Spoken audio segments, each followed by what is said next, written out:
This channel does not promote any violent, harmful, or illegal activities. All content provided by this channel is meant for an educational purpose only. মুখ্যমন্ত্রী মমতা বন্দ্যোপাধ্যায়ের আজকের report card প্রকাশ। বিগত 15 বছরের কাজের বিস্তারিত report প্রকাশ করতে চলেছেন মুখ্যমন্ত্রী মমতা বন্দ্যোপাধ্যায়। আজ নবান্ন সভাঘর থেকে এই বিগত 15 বছরের কাজের খতিয়ান তুলে ধরা হবে। দীক্ষা আমাদের প্রতিনিধি আমাদের সঙ্গে রয়েছেন। দীক্ষা, মুখ্যমন্ত্রী মমতা বন্দ্যোপাধ্যায় ঠিক নির্বাচনের আগেই বলা যায় যে তার এই 15 বছরের এতদিনের প্রশাসনিক যে কাজের খতিয়ান সেটা তুলে ধরবেন, খুব গুরুত্বপূর্ণ হতে চলেছে। কেন, এটা কি একেবারে নির্বাচনকে টার্গেট রেখেই? অনেকেই মনে করছেন এটা নির্বাচনকেই টার্গেট করেই এই কাজটা করা হচ্ছে। 2011 সালে মুখ্যমন্ত্রী মমতা বন্দ্যোপাধ্যায় প্রায় বলতে পারা যায় তৃণমূল কংগ্রেস 34 বছরের বাম শাসনকে একেবারে শেষ করে দিয়ে ক্ষমতায় আসে এবং তারপর থেকে এখনো পর্যন্ত তারপর থেকেই দেখা যায় মুখ্যমন্ত্রী মমতা বন্দ্যোপাধ্যায় এসেই একের পর এক বিভিন্ন প্রশাসনিক প্রকল্প শুরু করেছিলেন, যার মধ্যে প্রথম ছিল হচ্ছে কন্যাশ্রী প্রকল্প এবং তারপর একের পর এক প্রকল্প, যার মধ্যে এখনো পর্যন্ত 94টি প্রকল্প। মুখ্যমন্ত্রী মমতা বন্দ্যোপাধ্যায় নবান্ন সভাঘর থেকে তার গত 15 বছরের এই যে রিপোর্ট কার্ড, সবিস্তার সেই রিপোর্ট কার্ড আজকে তুলে ধরবেন প্রশাসনিক ভাবে।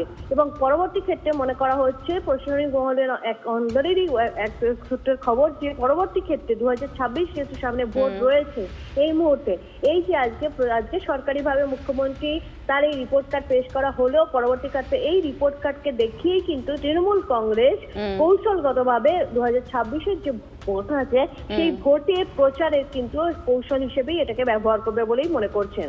ধন্যবাদ দীক্ষা, আমাদের প্রতিনিধি ছিলেন সঙ্গে।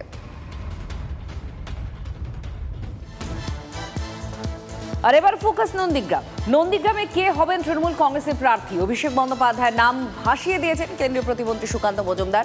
আর অভিষেকও আত্মবিশ্বাসী, তিনি বলছেন নন্দীগ্রাম হোক বা দার্জিলিং, দল যেখানে পাঠাবে সেখানেই তিনি দাঁড়াতে প্রস্তুত।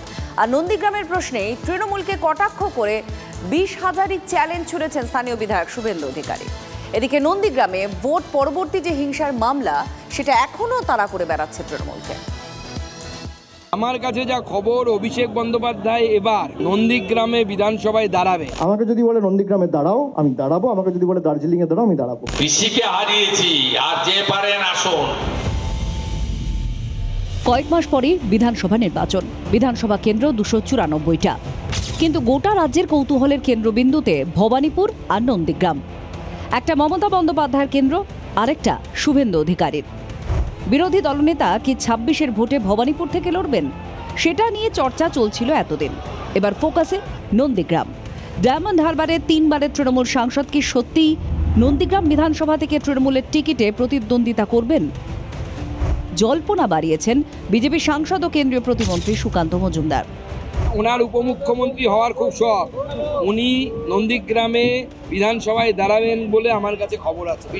সুকান্ত মজুমদারকে বলুন ওটা ওনার মনের সুপ্ত বাসনা হতে পারে, কিন্তু তৃণমূলের আভ্যন্তরীণ বিষয়টা তৃণমূলের উপর ছেড়ে দিই। আর সুকান্ত মজুমদার যদি অতই পারদর্শী হতো তাহলে 8,000 ভোটে জিতত না।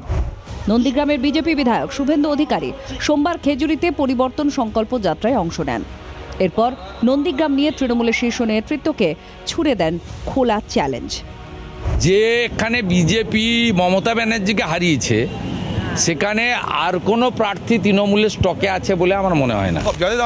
বাংলায় তো তাদের, আর খোকাবাবুর জন্য দিদি তো প্রাণপাত করবে সবাই জানে, সেখানে ভোট আদৌ হবে কিনা তাও আমরা জানি না, আমরা দেখতে পাবো সেই নাটক। বিরোধী দলনেতার কেন্দ্র নন্দীগ্রামে তৃণমূলের প্রার্থী কে হবেন তা নিয়ে জোর জল্পনা, কিন্তু এরই মধ্যে নন্দীগ্রাম নিয়ে তৃণমূল পড়েছে নতুন চাপে। 2021-এর বিধানসভা ভোট পরবর্তী হিংসায় বিজেপি কর্মী দেবব্রত মাইতি খুন হন।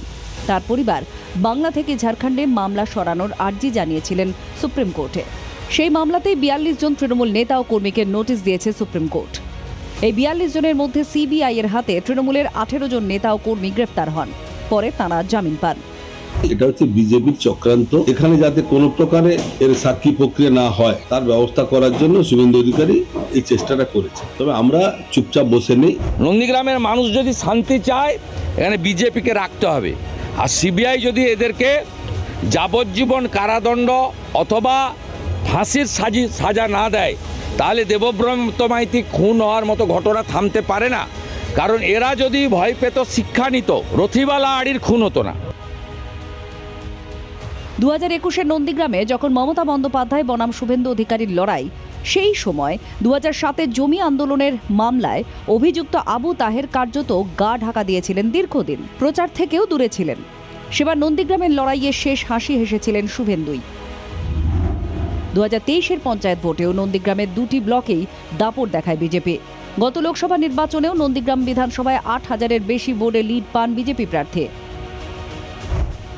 সামনে 2026, জমি আন্দোলনের ভূমি নন্দীগ্রামে জোড়াফুলের জমি ফেরানোর পরবর্তী লড়াইয়ে কার অভিষেক হবে? কনিষ্ক মাইতির রিপোর্ট, TV9 বাংলা।